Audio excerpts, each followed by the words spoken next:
Menantu Pahlawan Negara, Bab 441 sampai Bab 450. Bab 441.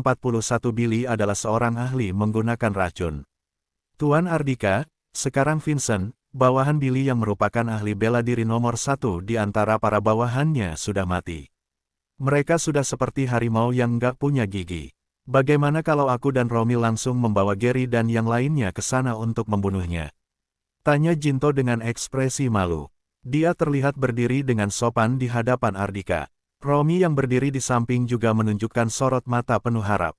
Dalam kurun waktu sehari saja, dunia preman kota Banyulis sudah mengalami perubahan yang signifikan. Alden sudah mati. Billy juga sudah kehilangan satu orang kepercayaannya, menjadi seperti harimau yang tidak mempunyai gigi. Di saat seperti ini, tentu saja Jinto dan Romy menyadari kesempatan mereka sudah datang. Mereka ingin memanfaatkan kesempatan ini untuk menggantikan dua raja preman itu menjadi dua raja preman yang baru. Namun, sebelum melakukan hal itu, mereka berdua ingin mendapatkan dukungan dari Ardika. Kalau tanpa dukungan Ardika, baik Billy maupun Alden bisa membunuh mereka dengan mudah. Untung saja, kedua raja preman itu sudah menyinggung Ardika, jadi mereka sudah ditakdirkan untuk hancur. Tentu saja Ardika memahami pemikiran mereka. Dia berkata dengan acuh tak acuh, kalau begitu, kalian bawa Gary dan yang lainnya ke Villa La Costa. Kalau Billy patuh, kalian boleh ampuni nyawanya. Kalau dia nggak patuh, terserah kalian saja. Baik, Tuan Ardika. Setelah mendengar ucapan Ardika, Jinto dan Romy sangat senang. Mereka segera membawa mayat Vincent dan pergi dengan tergesa-gesa. Namun, tak lama kemudian, mereka berdua kembali dalam kondisi menyedihkan. Tuan Ardika, kami benar-benar nggak berguna. Mereka berlutut di hadapan Ardika dengan ekspresi pucat pasi. Begitu melihat kondisi mereka, Ardika tahu mereka pasti gagal menyelesaikan tugas yang diberikannya dengan baik. Katakan saja, apa yang telah terjadi, kata Ardika dengan acuh tak acuh. Dia tidak menunjukkan tanda-tanda ingin menyuruh mereka berdiri. Tuan Ardika, kami sudah jatuh dalam perangkap Billy si bajingan tua bangka itu.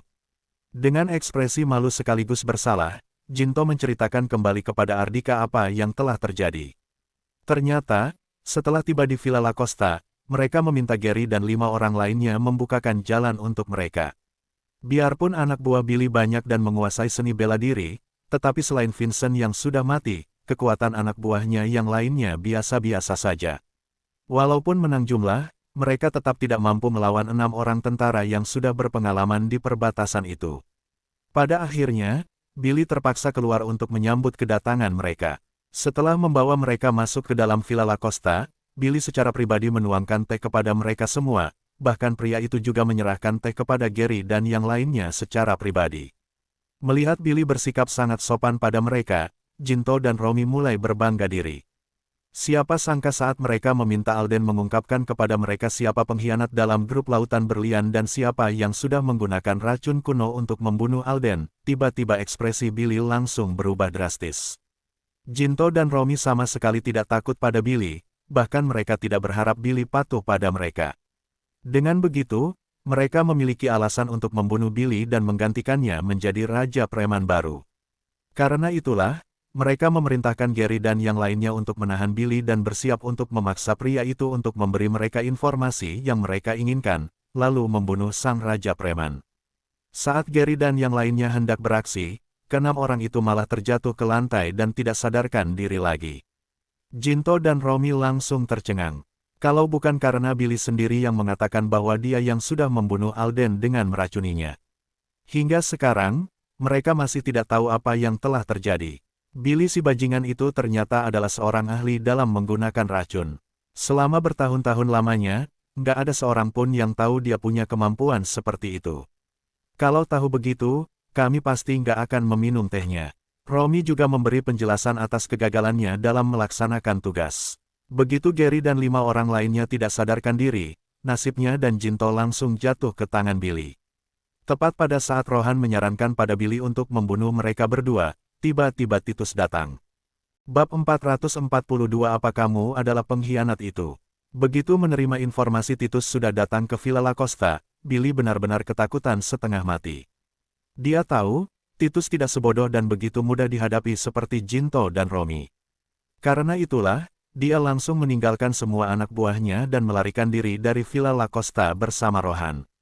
Keberadaan Billy tidak diketahui. Karena hal itu pula, nyawa Jinto dan Romy terselamatkan. Mereka bergegas meninggalkan Villa La Costa dan kembali untuk memberi laporan kepada Ardika. Saat mendengar cerita kedua orang itu, ekspresi Ardika tampak sangat tenang. Hingga saat mendengar informasi Billy mengatakan sendiri bahwa dia yang telah meracuni Alden sampai mati, Ardika baru mengangkat alisnya dan terlihat sedikit terkejut. Kalau begitu, racun kuno itu diracik oleh Billy sendiri. Racun kuno itu tidak bisa diracik oleh seorang apoteker biasa. Bahkan hanya segelintir orang yang mengetahui komposisi racun tersebut. Biasanya, racun kuno ini diwariskan secara turun-temurun dari mulut ke mulut dalam keluarga dokter kuno. Hanya segelintir orang yang mampu meracik racun itu di dunia ini. Ardika juga mengetahui keberadaan racun ini melalui lansia idiot yang telah memeliharanya itu. Billy mampu meracik racun kuno seperti ini, itu artinya latar belakangnya tidak biasa. Wajar saja Jinto dan Romy kalah di tangannya. Berdirilah. Ardika melambaikan tangannya. Jinto dan Romy saling lempar pandangan, tetapi mereka tetap tidak berani berdiri. Tuan Ardika, kali ini kami benar-benar nggak berguna. Nanti, kami akan menggerakkan semua anak buah kami di dunia preman. Dimanapun Billy si bajingan itu berada, kami akan menemukannya. Ya, Tuan Ardika, tolong beri kami satu kesempatan lagi. Mereka mengira Ardika kecewa pada mereka karena mereka tidak melaksanakan tugas mereka dengan baik. Karena itulah, mereka tetap berlutut dan berjanji akan menemukan Billy dimanapun si bajingan itu berada. Saat ini, mereka bahkan ingin sekali mengeluarkan hati mereka untuk membuktikan kesetiaan mereka pada Ardika.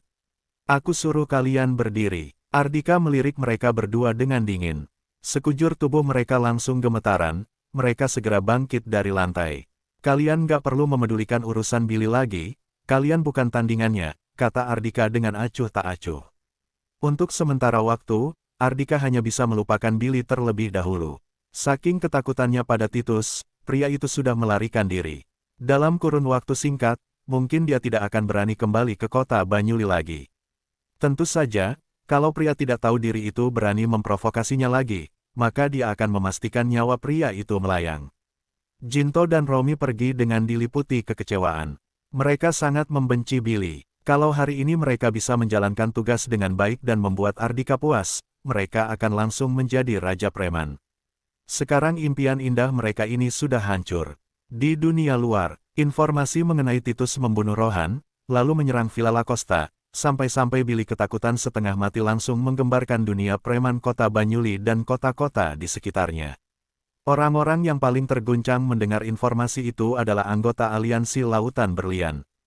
Siapa sangka, setelah 20 tahun berlalu, begitu Titus muncul kembali, kekuatannya sudah mencapai level yang begitu mengerikan.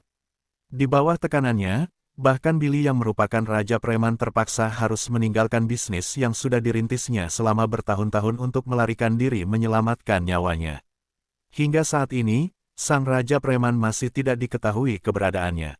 Apalagi begitu kembali ke Gedung Glory dan berdiri di depan Aula Duka Alden, Titus mengatakan bahwa dia akan menemukan pengkhianat dalam grup Lautan Berlian. Para anggota Aliansi Lautan Berlian sangat panik dan ketakutan. Bukankah itu artinya Titus berencana untuk melakukan pembersihan dalam Aliansi Lautan Berlian? Tidak ada seorang pun yang tahu pedang dalam genggaman Titus akan menebas leher siapa. Di depan Aula Duka Alden, para anggota lama Aliansi Lautan Berlian tampak gemetaran ketakutan. Pada akhirnya, Bromo berkata, Titus, mungkin kamu sudah berpikir banyak. Bukankah fakta sudah terpampang jelas di depan matamu?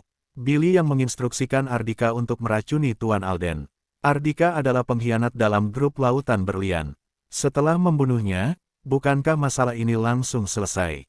Bagaimana mungkin ada pengkhianat dalam Aliansi Lautan Berlian? Sebelum Bromo sempat menyelesaikan kalimatnya, Titus melemparkan sorot mata yang tajam dan dingin ke arahnya. Bromo, kulihat kamu begitu terburu-buru, apa mungkin kamu adalah pengkhianat itu? Bab 443 memberi peringatan terlebih dahulu sebelum menyerang. Bromo melihat pedang dalam genggaman Titus sudah sedikit terangkat. Mungkin saja detik berikutnya pedang itu akan menebas lehernya. Melihat pemandangan itu, dia langsung gugup setengah mati. Dia buru-buru membersihkan namanya dari tuduhan itu. Kak Titus sudah salah paham padaku. Aku juga sudah lama mengikuti Tuan Alden dan sangat setia padanya. Bagaimana mungkin aku bekerja sama dengan orang luar untuk mencelakai Tuan Alden? Biarpun kamu ingin menjadi pengkhianat, kamu juga nggak punya nyali dan kepintaran itu. Pada akhirnya, Titus meletakkan kembali pedangnya dan mendengus dingin, sebagai isyarat bahwa dia sudah melepaskan Bromo. Detik sebelumnya, ekspresi Bromo tampak pucat pasi, detik berikutnya, ekspresinya berubah menjadi muram. Ucapan Titus benar-benar membuatnya sangat malu. Walaupun kata-kata yang keluar dari mulut Titus tidak menyakitinya, tetapi merupakan penghinaan yang besar baginya. Dengan kata lain, Titus menganggap remeh dirinya. Ya, benar, ucapan Kak Titus benar, kata Bromo dengan memendam kekesalannya. Dia juga tidak berani membalas Titus dengan kata-kata tajam. Titus tidak menanggapinya, melainkan melirik semua orang yang berada di sana dengan tatapan acuh tak acuh, lalu berkata, ada pengkhianat dalam aliansi Lautan Berlian. Aku bilang ada, maka pasti ada. Mungkin saja satu orang, mungkin saja sekelompok orang. Nggak peduli ada berapa banyak orang, aku akan menemukan semua pengkhianat itu dan membunuh semuanya. Dalam sekejap, semua orang di sana langsung merinding ketakutan. Titus mengalihkan pandangannya ke arah peti mati yang berisikan mayat Alden dan menangkupkan tangannya sebagai bentuk penghormatan, lalu berbalik dan pergi. Cara yang dimainkannya ini adalah memberi peringatan terlebih dahulu sebelum menyerang. Saat ini, terdengar suara Edric yang seolah-olah sedang menegakkan keadilan dari arah belakangnya. Siapa yang telah melakukan kesalahan, silakan maju sendiri, maka bisa mati dengan lebih cepat dan gak tersiksa. Kalau sampai kami menemukan orang itu, kalian tahu sendiri seorang pengkhianat akan berakhir seperti apa. Selesai berbicara, Edric berjalan ke hadapan peti mati Alden dan menyalakan 3 buah dupa dengan penuh hormat. Ayah, aku bersumpah selama aku belum menemukan pengkhianat dalam grup Lautan Berlian dan membalaskan dendam ayah, aku nggak akan menempati jabatan apapun dalam grup Lautan Berlian. Kini, dia sudah memegang kekuasaan atas grup Lautan Berlian, semua urusan perusahaan jatuh di tangannya. Secara pribadi, sudah ada banyak orang yang menunjukkan bahwa bersedia mendukungnya untuk menduduki presidir grup Lautan Berlian secepat mungkin. Saat melihat Edric bersumpah di hadapan semua orang, para anggota lama aliansi Lautan Berlian diam-diam menganggukkan kepala mereka. Namun, tidak ada seorang pun yang menyadari bahwa kedua tangan Edric terus bergetar dengan kencang. Setelah mendengar ucapan Titus sebelum pria itu pergi, dia benar-benar terkejut. Sekarang hanya Ardika yang menjadi kambing hitam saja sudah nggak cukup. Aku harus mencari seseorang yang menduduki posisi tinggi untuk dijadikan sebagai kambing hitaran. Pikir Edric. Dalam benaknya, muncul wajah cantik Tina. Perlahan-lahan, sorot matanya berubah menjadi tajam dan dingin. Di pusat penahanan kota Banyuli, Ardika berkata kepada Sigit, Sigit, antar aku kembali ke Villa Cakrawala. Billy sudah melarikan diri dari kota Banyuli. Pengkhianat dalam grup Lautan Berlian juga akan diurus oleh Titus, jadi Ardika tidak berencana tetap tinggal di pusat penahanan lagi. Kebetulan, dia bisa memanfaatkan kesempatan ini untuk pulang dan memberi penjelasan kepada Luna. Tadi siang, Luna sedang emosi, dia tidak punya kesempatan untuk memberi penjelasan kepada istrinya. Sekarang, waktu sudah berlalu cukup lama, seharusnya emosi Luna juga sudah mereda, bukan? Oke. Aku akan meminta sopir untuk membawa mobil ke sini.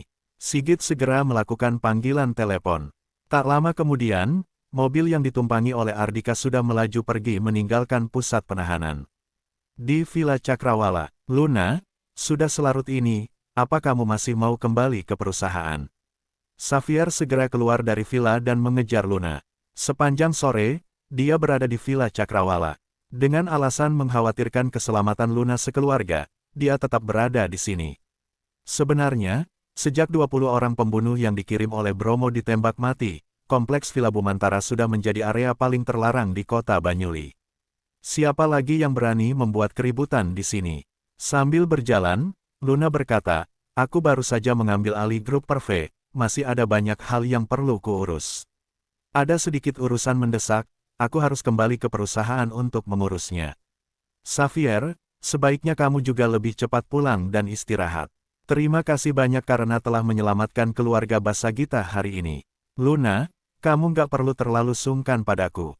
Aku hanya melakukan apa yang harus aku lakukan. Xavier menatap Luna dengan sorot mata berbinar. Dia berkata, aku juga baru tahu beberapa tahun ini kamu menjalani kehidupan yang sangat sulit. Setelah menikah dengan Ardika, kehidupanmu menjadi makin sulit. Luna, kamu nggak perlu berpikir banyak mengenai kejadian hari ini, anggap saja semuanya sudah berlalu. Sebagai seorang teman, aku nggak ingin melihatmu menjalani kehidupan yang sulit dan melelahkan. Dalam ingatan masa kecilku, Luna kala itu selalu tersenyum dan sorot matanya selalu dipenuhi harapan. Ditatap dengan tatapan intens seperti itu oleh Xavier, Luna merasa canggung. Dia pun memiringkan kepalanya dengan canggung. Melihat reaksi Luna, Xavier mengira wanita itu tersipu. Dalam sekejap, hatinya langsung diliputi kegembiraan. Dia berkata, aku akan mengantarmu ke perusahaan. Kamu bisa memanfaatkan waktu untuk beristirahat sejenak di dalam mobil. Luna melirik ke arah garasi. 3 mobil yang dibawa pulang oleh Ardika dari showroom mobil Neptus diberhentikan di sana, termasuk Maserati Quattroporte yang Ardika serahkan sendiri padanya. Sebelum kebenaran terungkap, dia tidak ingin mengendarai mobil itu lagi. Kalau pada akhirnya terbukti Ardika benar-benar sudah membunuh Alden, dia bahkan akan mengembalikan mobil itu ke showroom mobil Neptus. Bab 444 mengidentifikasi tempat kejadian perkara. Kalau begitu, terima kasih. Luna menganggukkan kepalanya dengan perlahan. Tak lama kemudian, Xavier sudah mengemudikan mobilnya untuk mengantar Luna ke perusahaan. Sebuah mobil Maybach dengan plat nomor ibu kota provinsi. Dia secara khusus keluar dari mobilnya dan membukakan pintu kursi penumpang di samping pengemudi untuk Luna. Luna ragu sejenak. Kalau aku duduk di kursi belakang, sepertinya kurang menghormatinya. Pada akhirnya, Luna pun masuk ke dalam dan duduk di kursi penumpang di samping kursi pengemudi. Kemudian, mobil Maybach itu pun melaju pergi meninggalkan Villa Cakrawala. Di balik pohon willow di tepi danau, Ardika menatap ke arah Maybach itu melaju pergi dengan lekat, tangannya tampak terkepal dengan erat. Perasaannya saat ini terasa campur aduk. Momen kebersamaan antara Luna dan Xavier di depan pintu sudah dilihatnya dengan sangat jelas. Tuan Ardika, ayah Xavier adalah wakil kapten tim tempur Provinsi Denpapan. Hari ini, setelah Tuan dibawa ke pusat penahanan, dia meminta ayahnya untuk mengirimkan orang ke grup Lautan Berlian. Dan menyampaikan pesan kepada grup Lautan Berlian untuk berhenti membalaskan dendam kepada Nona Luna sekeluarga. Sigit memberikan laporan yang diketahuinya kepada Ardika dengan hati-hati. Dia nggak perlu ikut campur dalam urusan keluargaku, kata Ardika dengan dingin. Siang hari ini, saat berada di ruang pribadi Hotel Puritama, Xavier sudah menunjukkan dengan sangat jelas bahwa dia menyukai Luna. Ardika yakin Luna pasti sudah menyadarinya. Karena itulah, amarah baru bergejolak dalam hati Ardika. Ayo kita pergi. Ardika yang merasa sedikit kecewa berencana untuk meninggalkan tempat itu. Tepat pada saat ini, ada sekelompok orang yang berjalan menuju ke tepi danau dari arah depan. Sekelompok orang itu adalah Jackie dan Desi, serta Amanda sekeluarga yang keluar berjalan-jalan di tepi danau selesai makan malam. Futari dan Hario juga berada di sana, hanya Handoko, adik iparnya yang tidak kelihatan keberadaannya. Ardika, kenapa kamu berada di sini? Kamu sudah dibebaskan. Begitu melihat Ardika, semua orang sangat terkejut.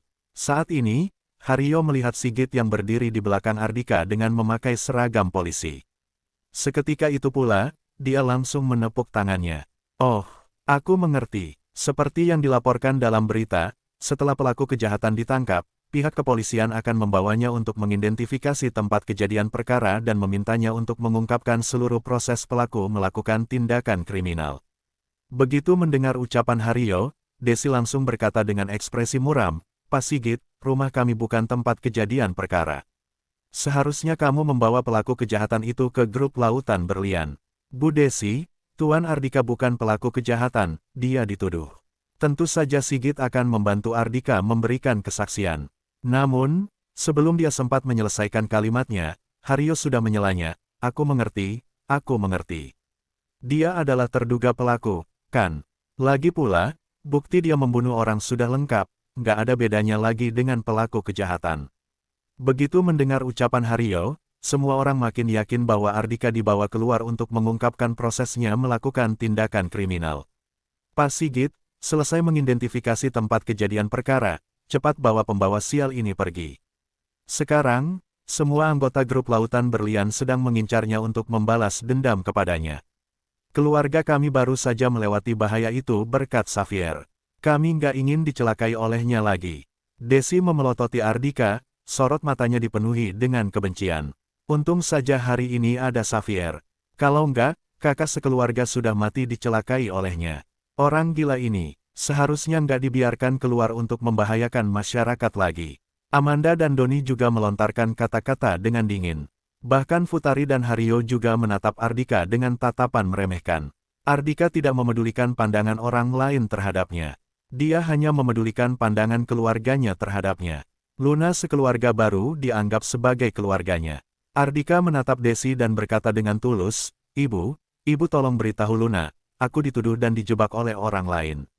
Nggak lama lagi, aku akan menemukan anggota grup Lautan Berlian yang telah menuduhku dan menjebakku, lalu menikah kembali dengannya.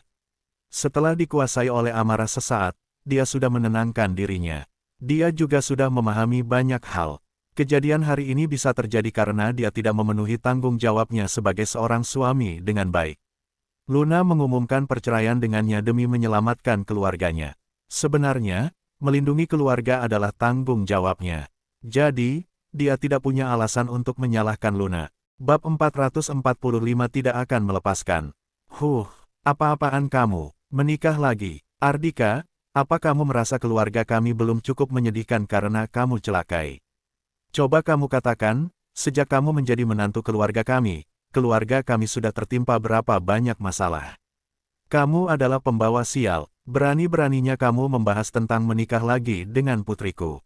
Cepat pergi dari sini. Desi memelototi Ardika dengan ekspresi jijik dan penuh kebencian. Kalau bukan karena Sigit berada di sana, dia benar-benar ingin menerjang ke arah Ardika dan melayangkan beberapa tamparan ke wajah pria itu. Sigit, ayo kita pergi. Ardika tidak mengucapkan sepatah kata lagi, dia langsung berbalik dan pergi. Dia berencana untuk tinggal di kediaman mewah milik Draco yang terletak di sebelah Villa Cakrawala untuk sementara waktu. Lagi pula, selama kata-kata bukan keluar dari mulut Luna sendiri, dia tidak akan melepaskan Luna begitu saja. Cepat pergi sana, kelak jangan menginjakkan kakimu di Villa Cakrawala lagi. Teriak Desi ke arah punggung Ardika. Desi, hentikan. Sebelum kejadian seperti ini, Ardika juga selalu memperlakukanmu dengan sangat baik. Kemarin, saat ada orang yang memaksamu dan Handoko untuk berlutut, bukankah dia juga yang membantu kalian untuk menyelesaikan masalah? Kulihat dia hanya tertipu oleh orang lain dan berjalan di jalur yang salah.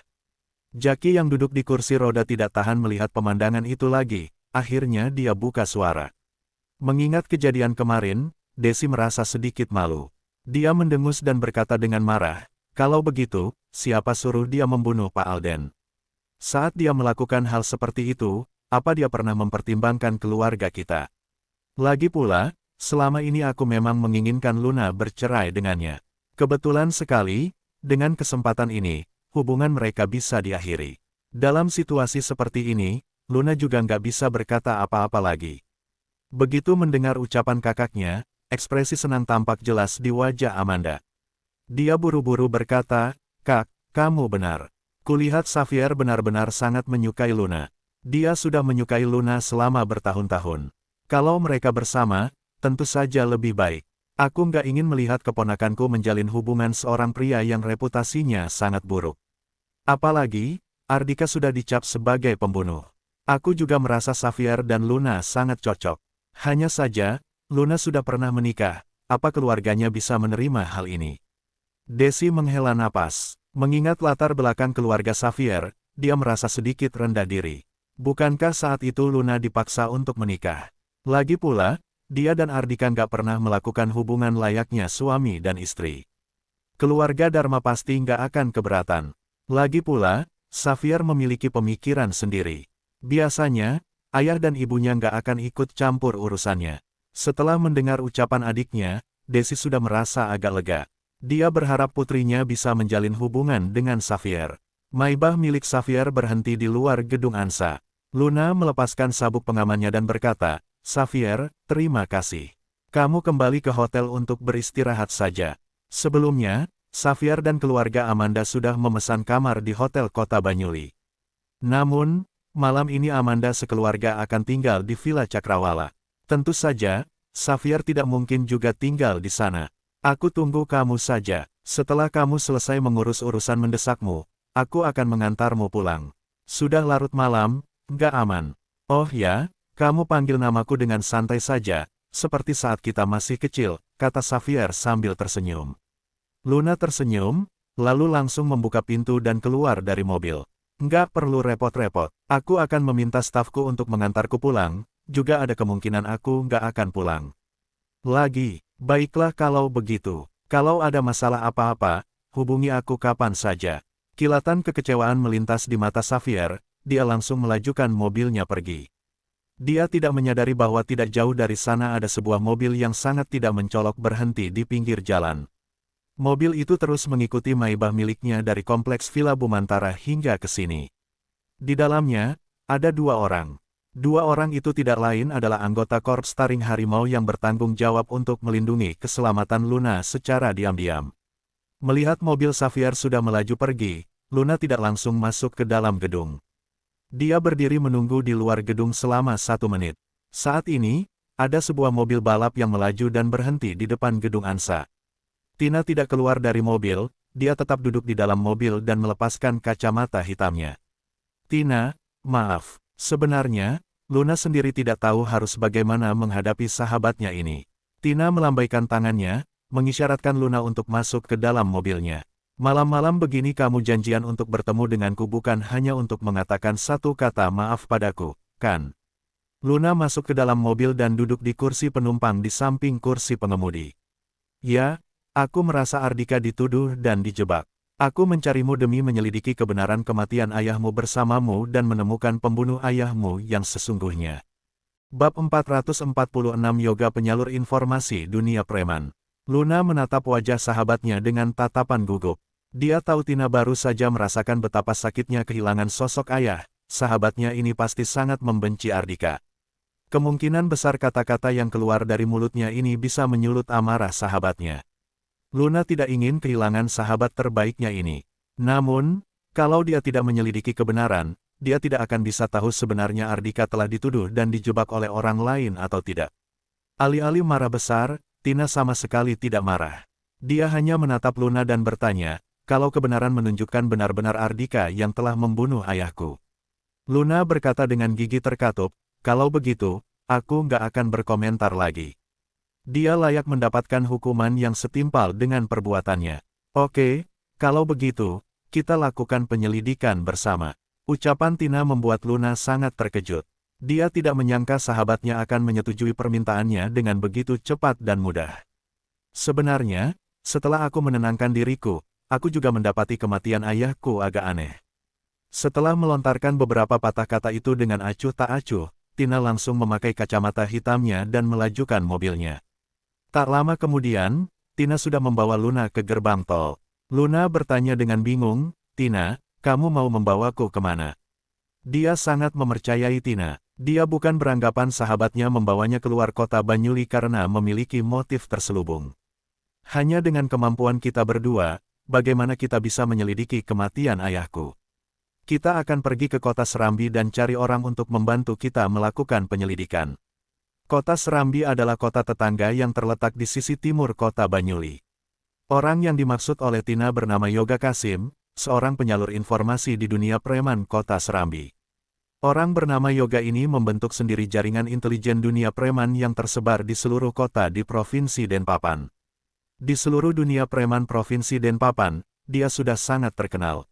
Menurut rumor yang beredar, di seluruh Provinsi Denpapan, tidak ada satu informasi pun yang tidak bisa diberikannya. Baik informasi tentang rahasia keluarga-keluarga terkemuka maupun informasi mengenai rakyat jelata, selama dia mau, dia pasti bisa memperolehnya. Kurang dari 1 jam, mereka berdua sudah keluar dari jalan tol dan memasuki area kota Serambi. Tak lama kemudian, mereka sudah tiba di sebuah taman logistik yang tampak sibuk dengan berbagai aktivitasnya. Ada truk pengangkut barang yang sedang keluar masuk taman logistik tersebut. Identitas Yoga yang kelihatan di luar adalah bos taman logistik ini. Mungkin hal ini tidak diketahui oleh orang lain. Namun, bagi Tina yang memiliki berbagai akses untuk memperoleh informasi tentang dunia preman, hal seperti ini bukanlah rahasia yang tidak bisa diketahuinya. Tak lama kemudian, Tina dan Luna sudah bertemu dengan Yoga. Selamat datang, Nona Tina. Maaf, aku nggak menyambut kedatanganmu dengan baik. Silakan duduk. Pelayan, hidangkan teh. Seorang pria parubaya gemuk menangkupkan tangannya di hadapan Tina dan Luna dengan seulas senyum mengembang di wajahnya. Dia menggunakan cara menyapa sesuai kebiasaan anggota dunia preman. Kelihatannya dia seperti seorang pebisnis yang pandai membawa diri. Sulit bagi orang untuk mempercayai bahwa sebenarnya dia adalah penyalur informasi yang sudah terkenal di dunia preman Provinsi Denpapan. Yoga jelas-jelas adalah nama palsu yang digunakan oleh pria parubaya itu untuk berkecimpung di dunia preman. Namun, Tina tidak memedulikan hal ini. Dia juga tidak berencana mencari tahu identitas asli pria parubaya itu. Bagaimanapun juga, dunia preman diibaratkan seperti dunia penuh kegelapan. Banyak orang yang menggunakan nama samaran untuk menyembunyikan identitas asli mereka. Dia langsung berkata dengan terus terang tanpa berbasa-basi lagi, "Pak Yoga, aku langsung membahas pada intinya saja. Aku ingin menyelidiki penyebab kematian ayahku yang sesungguhnya. Apa kamu bisa melakukannya, Nona Tina? Karena kamu sudah datang mencariku, seharusnya kamu juga sudah tahu jelas bahwa aku nggak berani berkata pasti untuk tempat lainnya, tapi paling nggak selama berada di dalam wilayah Provinsi Denpapan, nggak ada informasi yang nggak bisa aku peroleh dan nggak ada hal yang nggak bisa aku selidiki dengan jelas. Dengan kata lain, semua informasi dan semua hal di Provinsi Denpapan bisa aku peroleh dan aku selidiki dengan jelas." Seulas senyum ramah tetap tersungging di wajah Yoga. Namun, nada bicara membanggakan diri sendiri terdengar jelas dalam ucapannya. Melihat Tina menganggukkan kepalanya, dia tersenyum dan berkata, "Tapi, kematian Pak Alden sudah membuat gempar seluruh dunia preman Provinsi Denpapan. Masalah ini adalah masalah besar yang penuh dengan kejanggalan. Kalau ingin menyelidikinya, mungkin cukup sulit. Pak Yoga, kamu langsung buka harga saja." Tina malas mendengar lawan bicaranya beromong kosong lagi, jadi dia langsung menyela pria parubaya itu. "Aku sudah lama mendengar Nona Tina adalah orang yang bermurah hati, juga merupakan seorang wanita yang nggak lebih lemah dibandingkan seorang pria. Setelah bertemu denganmu hari ini, aku mendapati semua itu memang sesuai dengan kenyataan." Yoga meletakkan cangkir tehnya dan berkata, "Karena Nona Tina nggak suka berbasa-basi, maka aku juga nggak akan beromong kosong lagi." Dia mengacungkan dua jarinya dan menatap Tina sambil tersenyum. 200 miliar, nggak bisa ditawar lagi. Bab 447 200 miliar. Tina mengerutkan keningnya dan berkata, 200 miliar terlalu mahal. Bahkan Luna juga terkejut bukan main. Hanya membeli sebuah informasi saja, pria itu membuka harga sebesar 200 miliar. Membuka harga setinggi langit itu bukankah sama saja dengan pemerasan? Yoga menggelengkan kepalanya dan berkata sambil tersenyum, "Sama sekali nggak mahal. Pak Alden adalah sosok raja preman yang sudah sangat terkenal di dunia preman Provinsi Denpapan. Mungkin saja kematiannya menyimpan banyak misteri dan merupakan bagian dari sebuah rencana kejahatan yang sempurna. Aku meminta orang untuk menyelidiki hal ini dengan menghadapi risiko yang sangat besar." Mendengar ucapan sang penyalur informasi, Tina tidak mengucapkan sepatah kata pun. Sekarang kekuasaannya sudah dicabut oleh para anggota lama grup Lautan Berlian, bagaimana mungkin dia bisa mengeluarkan uang sebesar 200 miliar lagi? "Nona Tina, kalau kamu merasa kemahalan, silakan pergi saja. Aku nggak akan meminta bayaran atas teh yang kami suguhkan kepada kalian. Kelak, kita masih bisa bekerja sama."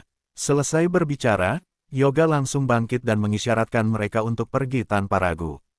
Walaupun pria itu kelihatannya murah senyum, tetapi dia sangat tegas dalam mengambil keputusan dan sudah berpengalaman dalam berbisnis. Tepat pada saat ini, Luna bangkit dan berkata, "Pak Yoga, aku bersedia membayar 200 miliar. Dia merasa mengeluarkan 200 miliar untuk menyelidiki apakah Ardika benar-benar sudah dituduh dan dijebak oleh orang lain bukan masalah besar baginya.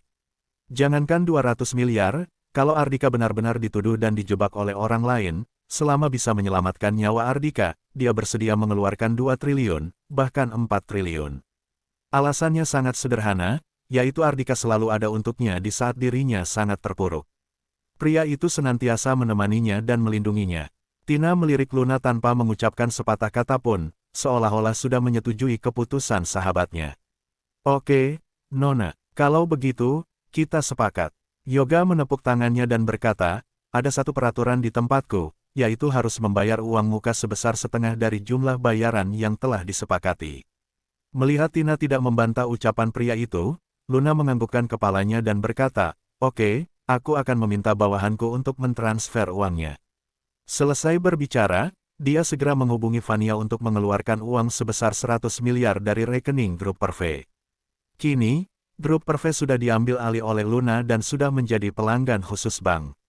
Setelah melalui prosedur sederhana, tak lama kemudian, uang sebesar 100 miliar pun berhasil dikeluarkan. Yoga meminta Luna menggunakan 100 miliar ini untuk membeli Bitcoin, menggunakan Bitcoin untuk menyelesaikan transaksi ini. Pak Yoga, sekitar berapa lama kami baru bisa mengetahui hasil penyelidikan? Tanya Luna. Nona Luna nggak perlu khawatir. Kami akan memberi informasi kepada kalian secepatnya, kata Yoga dengan percaya diri. Jaringan intelijennya tersebar ke seluruh provinsi Denpapan, dia sudah lama membuat pengaturan di kota Banyuli. Sejak mendengar berita kematian Alden, dia sudah mengetahui dengan jelas bahwa pasti akan ada orang yang datang untuk membeli informasi darinya. Jadi, dia sudah meminta anak buahnya untuk melakukan penyelidikan. Hanya saja, dia tidak menyangka orang pertama yang datang mencarinya adalah Tina dan Luna. Selesai bertransaksi, Luna bertanya pada Tina, Tina, apa kita akan kembali ke kota Banyuli? Tina menggelengkan kepalanya dan berkata, untuk sementara waktu, kita tetap tinggal di kota Serambi untuk menunggu informasi saja. Saat ini, situasi di kota Banyuli sangat berbahaya. Sejak kematian ayah angkatnya, anggota internal grup Lautan Berlian yang serakah sudah menunggu kesempatan untuk beraksi. Jadi, sekarang sudah tidak jelas lagi siapa yang bisa dipercaya dan siapa yang tidak bisa dipercaya. Selain itu, sebagai sesama Raja Preman, Billy juga sedang mengincar grup Lautan Berlian. Dalam situasi saat ini, boleh dibilang grup Lautan Berlian menghadapi ancaman dari dalam dan luar. Tina ingin menjauhi tempat seperti itu untuk sementara waktu. Luna juga ingin segera mengetahui hasil penyelidikan Yoga. Jadi, setelah mendengar ucapan Tina, dia menganggukkan kepalanya.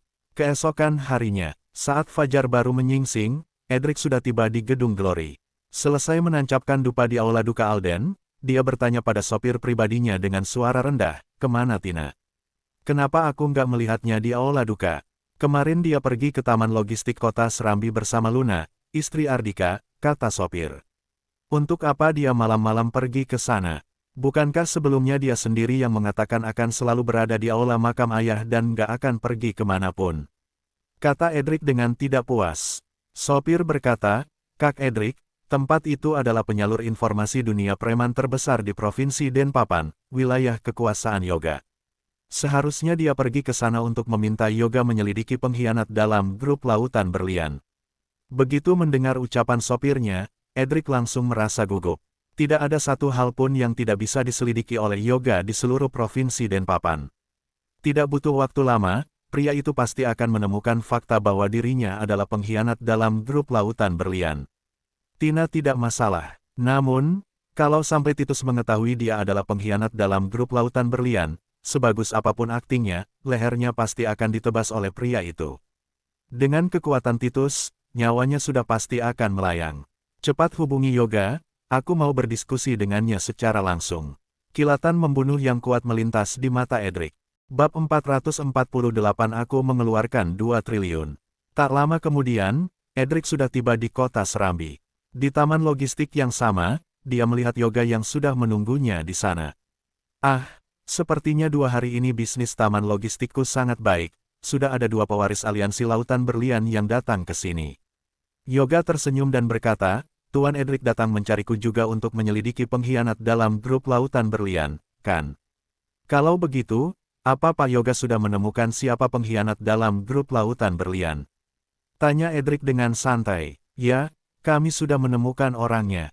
Tapi, seharusnya Tuan Edric juga tahu peraturanku dalam berbisnis, bukan? Kalau kamu ingin tahu siapa orang itu, kamu harus mengeluarkan uang untuk membeli informasi itu dariku. Yoga menyeduh teh dan menyuguhkannya kepada Edric. Edric hanya mengangkat cangkir teh tanpa meminumnya.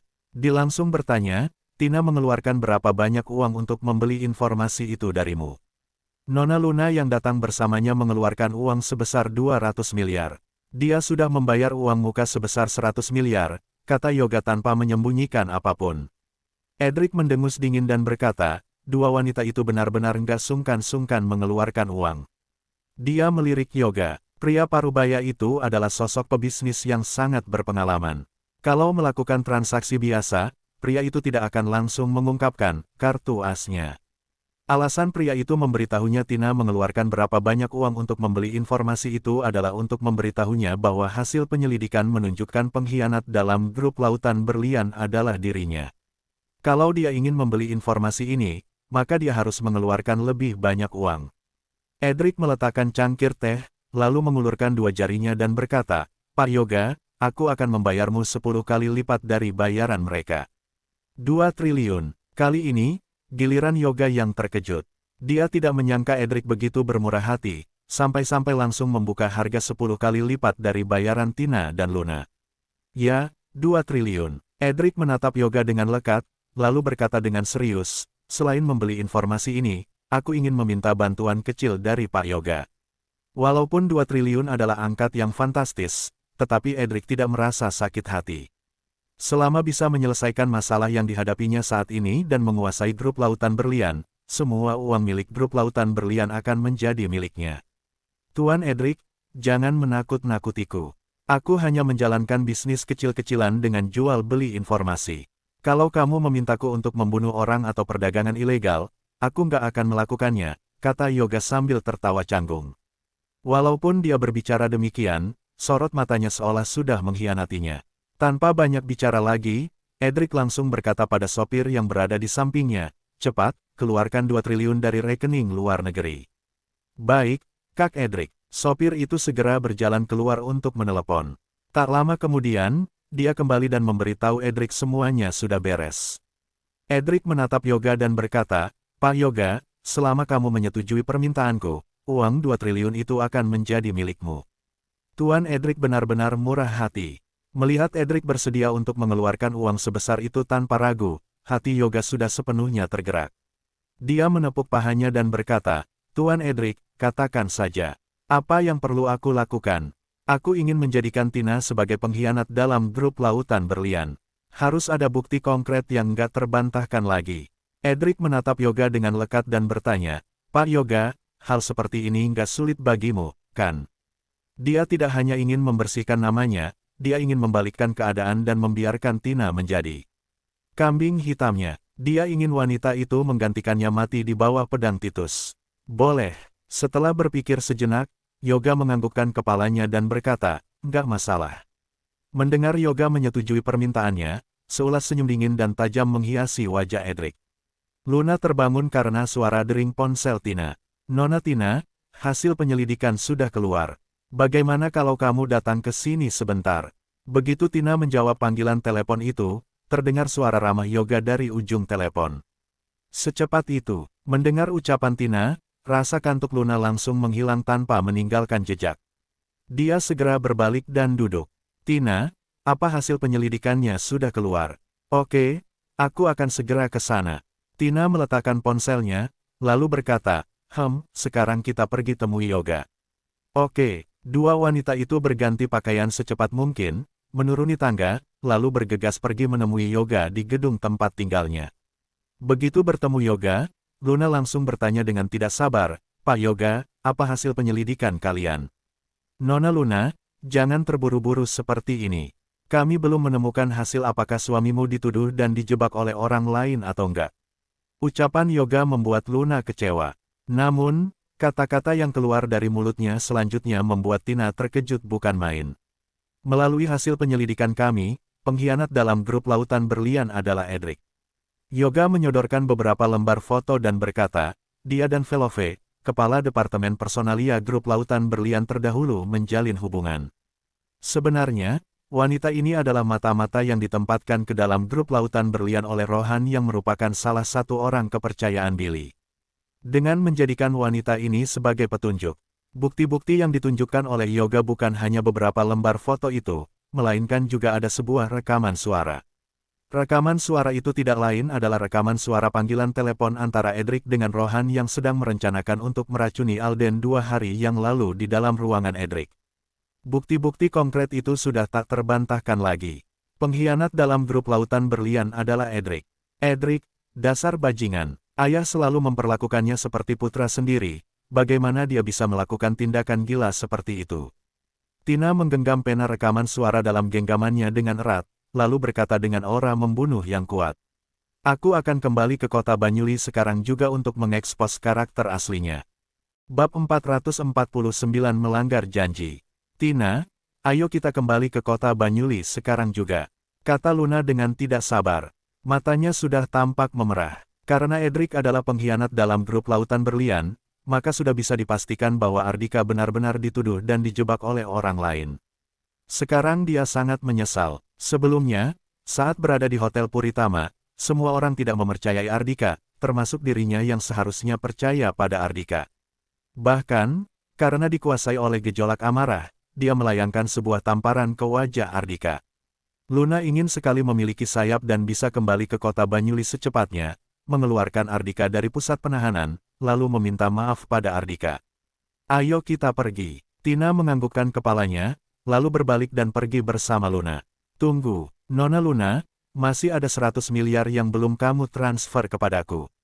Tepat pada saat ini, terdengar suara ramah Yoga dari arah belakang. Kalau bukan karena 100 miliar yang belum dilunasi itu, dia tidak mungkin bersabar beromong kosong dengan dua wanita itu begitu lama. Walaupun Luna sudah tidak sabar ingin segera kembali ke kota Banyuli, tetapi dia tetap berusaha bersabar dan menghentikan langkah kakinya.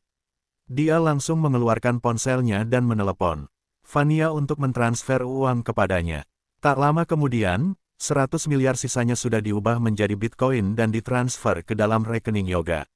Luna berkata, Pak Yoga, uang sudah kutransfer, sekarang kami sudah boleh pergi, kan?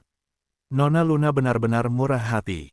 Yoga mengacungkan jempolnya, lalu terkekeh dan berkata, tapi, Nona Luna, untuk sementara waktu ini, kamu masih nggak boleh pergi. Mungkin kamu harus tinggal di tempatku selama 2 hari lagi. Ekspresi Luna langsung berubah. Yoga, apa maksudmu? Tina mengangkat alisnya dan berkata dengan dingin, kamu memberikan kami informasi, kami membayarmu uang. Sekarang uang bayaran kami sudah sampai di rekeningmu. Edric sudah membayarku secara langsung sebesar 2 triliun, sedangkan kamu hanya mengandalkan mulutmu saja. Menurutmu, aku akan memilih siapa? Edric punya begitu banyak uang. Tina sudah merasa agak patah semangat, tetapi dia enggan menyerah begitu saja dan berkata, Yoga, aku harap sadar, jangan terbuai oleh sedikit keuntungan seperti itu. Orang yang duluan memberikan uang kepadamu adalah kami. Pebisnis dunia preman lebih mementingkan kepercayaan. Kalau kamu melanggar janjimu, kamu hanya akan merusak bisnismu sendiri. Yoga menerima uang mereka terlebih dahulu, menjual informasi kepada mereka terlebih dahulu. Namun, pada akhirnya hanya karena Edric mengeluarkan harga yang lebih tinggi, Yoga langsung berubah haluan dan mengkhianati mereka. Kalau hal seperti ini tersebar keluar, reputasi Yoga pasti akan langsung hancur. Kelak, tidak ada seorang pun di dunia preman yang berani bekerja sama dengannya lagi. Yoga tertawa terbahak-bahak dan berkata, Nona Tina, ucapanmu ini nggak benar.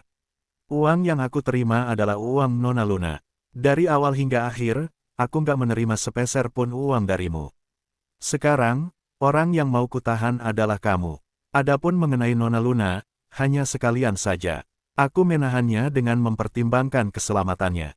Karena itulah, aku memintanya untuk tinggal di sini selama 2 hari lagi bersamamu. Melihat pria itu melontarkan kata-kata tidak tahu malu seperti itu, Tina benar-benar kesal setengah mati.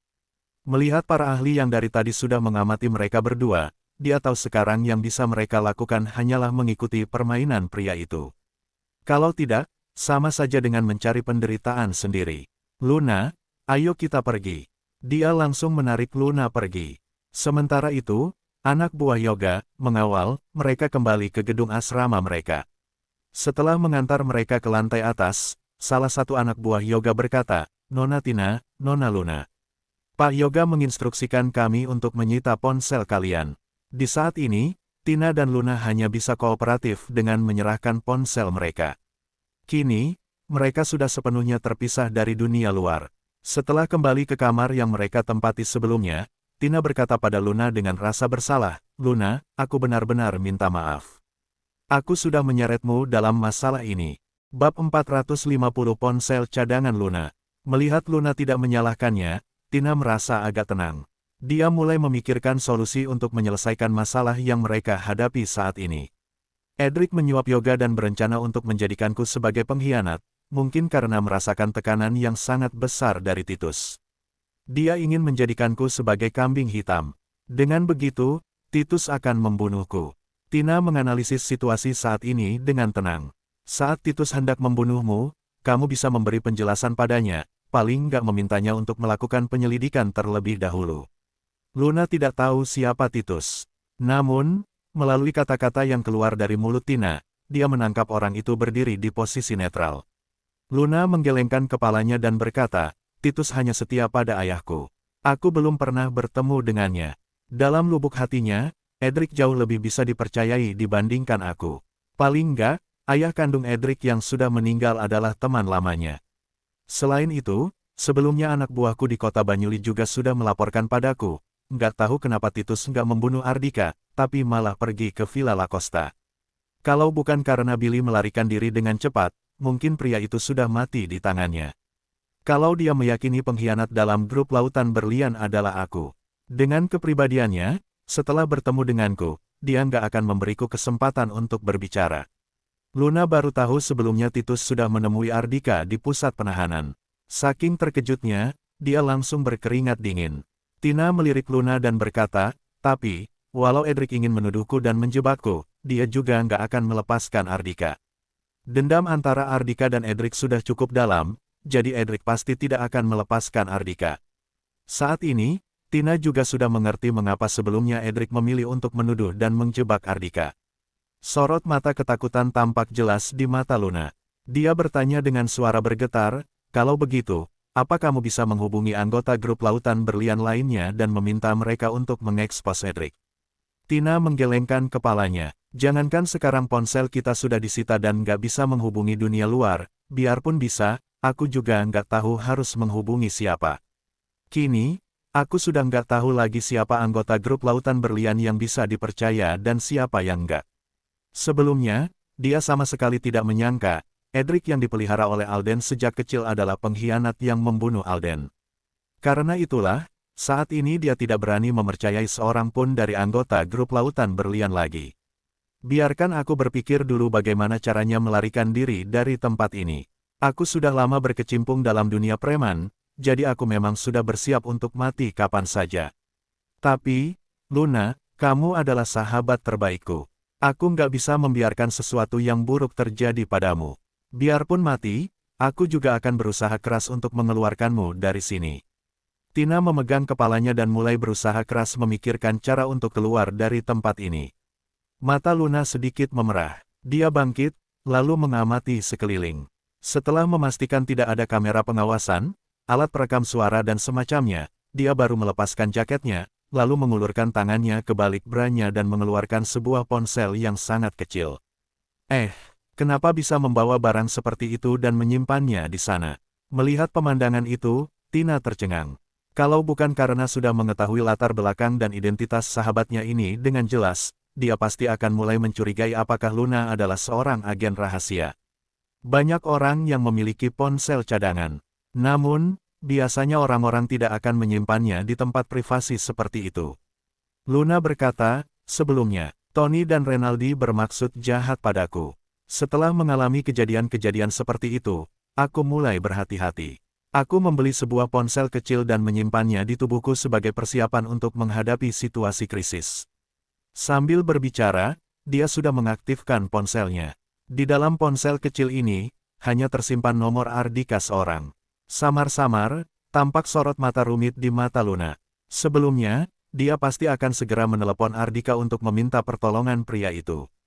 Namun, sekarang, Ardika sendiri saja masih dikurung di pusat penahanan dan menunggu pertolongan darinya. Wajah pria lain muncul dalam benaknya. Xavier, mungkin sekarang hanya Xavier yang bisa menyelamatkan mereka.